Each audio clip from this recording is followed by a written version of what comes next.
Hey, ¿qué pasa, Mufasa? It's Brendan back with another video. So as a wedding photographer, the most important thing besides taking pretty photos is the ability to back up and archive your footage. Over the years, I've kind of stuck with one way, which was kind of unorganized, and it was pretty much storing a lot of the footage on these kind of cheaper hard drives. A buddy of mine reached out to me, kind of told me like, hey, you should probably be using a NAS system.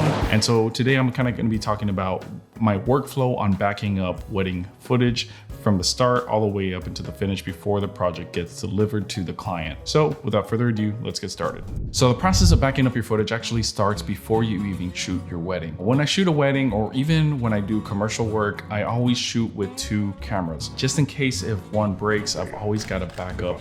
And that gives me the ability to continue shooting on a wedding day. I'm not limited just from one failure of a camera. The whole goal when you're starting to back up your footage is to kind of limit the risk of failure in any one of these steps. So the next thing is that I always shoot on two card slots. Whether I'm shooting video or photo, I always make sure that I have two card slots writing simultaneously. So by the time I finish a shoot, I've got two SD cards with mirror images on each card. That way, if one card fails, I've already got a backup on a second card. Now, the cards that I use are the Pro Grade, the V90 cards.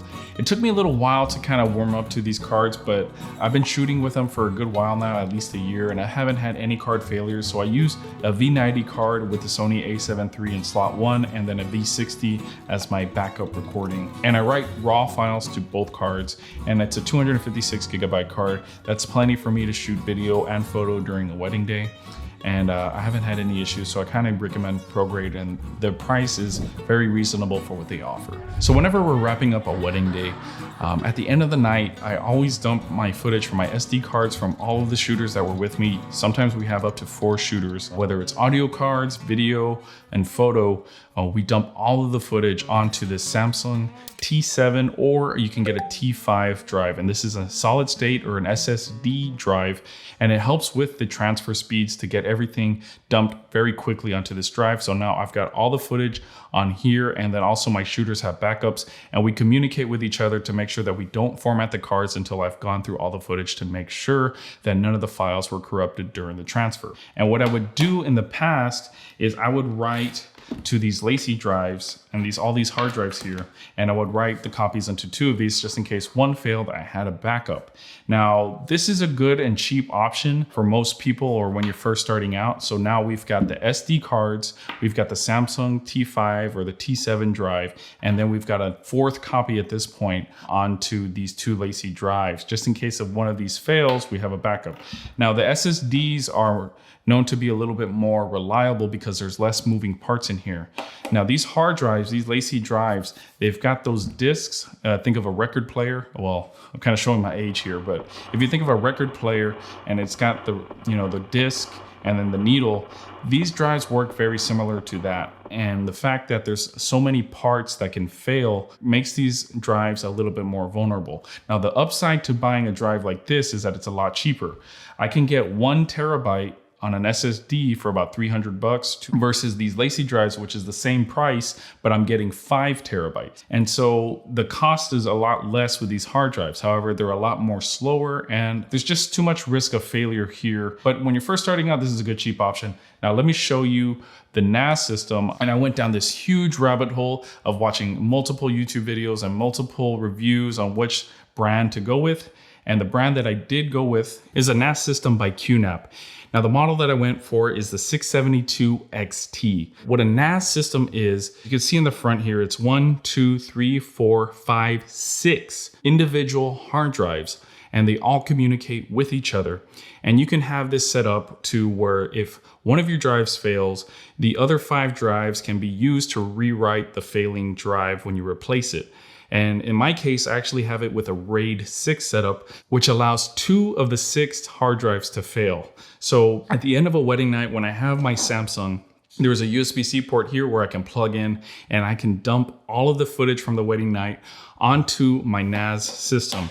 And now I have a backup here on the NAS, which has the RAID protection, the RAID 6 protection. I have a backup now on my Samsung hard drive. I have also the last backup on the SD cards, and I try not to format those cards while I'm working on a project. So the benefit for the NAS system is that redundancy and the protection of your hard drives. It also has M.2, 2 slots for M.2 SSD drives for caching. So you can actually edit off of these drives if you wanted to, off of this NAS system. It's basically its own small little computer. It's its own cloud. And the NAS stands for network attached storage. So once I have all my stuff backed up in here, in the back, you can actually plug into your home internet. Now, I am not a nerdy, techie type of person. I know very little about technology, and I should know more considering my age. But however, I actually did struggle to kind of set this up. It took me a good while, like a week or two, to kind of, finally figure out how to set everything up and get it to working the way I wanted it to. However, the benefit is you have an internet connection. You can access your files from anywhere around the world as long as you have internet. And you can also share your files to other people. So if you have editors that are editing photos for you or video from you, you can link them here to your NAS instead of having to upload your files separately as a second or third or fourth step to get the footage out to your editors. There's so many things, and I have barely even scratched the surface on using the NAS. Now, you're probably going to be asking yourself, what if you have like a fire? What if somebody breaks into your house and steals all of your stuff? So there's a couple of things. On the NAS, you can actually encrypt your files. So if somebody, let's just say somebody did steal your footage and you lost all of your footage, they wouldn't be able to access them because they are encoded with a password. So if they try to open and access your NAS, first they need to actually access it with a password. But then if they try to get the files, they also need another password. So if you encrypt it, basically you're safe there. But you did lose your wedding footage. So one of the other things is there's a lot of applications that this NAS has that allows you to back up to a cloud. And that is my last step in backing up all of my wedding footage. Once I upload everything to the NAS, I have a program that will set it up to where I back up all of the new footage up into either Dropbox, Google Drive, or Backblaze. It supports even more cloud services, but those are usually the common 3 that people like to use. And so now I have a 5th backup, which is offsite. It's in a cloud. So in the event that I get robbed, that there's a fire, there's an earthquake, something happens, and I lose all of my data here that I've got backed up, I still have access to the cloud. Now, the NAS is not cheap. That's the downside of using a NAS system. I spent almost $5,000 on this system for about 40 terabytes or so of storage.